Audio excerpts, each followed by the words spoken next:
আপনি নিজেকে খুব চালাক ভাবেন, কিন্তু সত্যিটা হলো আপনি টাকা দেখলেই নিজের ব্রেইনটা বন্ধ করে দেন।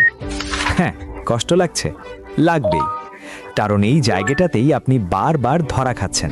টাকা, এই একটা শব্দ শুনলেই আপনার চোখ বড় হয়ে যায়।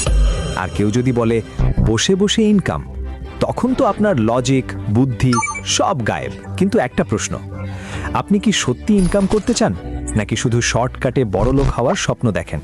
আপনি প্রতিদিন স্ক্রোল করেন, দেখেন এই ভাই 1 লাখ থেকে 10 লাখ, ওই ভাই 3 দিনে ডাবল, আর তখন আপনার মাথার ভিতরে একটা ভয়ঙ্কর চিন্তা ঢুকে যায়, আমি কেন পারছি না? তারপর কি করেন? গুগল না, বই না, সোজা ফেসবুক গ্রুপে ঢুকে জিজ্ঞেস করেন কোন শেয়ারটা উঠবে। এখানেই আপনি শেষ, কারণ আপনি ইনভেস্টর না, আপনি হচ্ছেন লাভের নেশায় অন্ধ একজন জুয়ারি। একটা ছোট্ট গল্প শুনুন। চায়ের দোকানে বসে মফিজ শুনল তার পাড়ার রফিক ভাই 1 লাখ থেকে 2 লাখ করেছে 3 দিনে। মফিজের মাথায় আগুন, সে ভাবল চাকরি করে কি হবে, আমিও খেলব। বাবার কষ্টের টাকা, পেনশনের টাকা সব ঢেলে দিল শেয়ারে। 2 সপ্তাহ পর 1,30,000। এখন মফিজ কি বলে? শেয়ার বাজার ভুয়া, এটা জুয়া। কিন্তু সত্যিটা কি জানেন?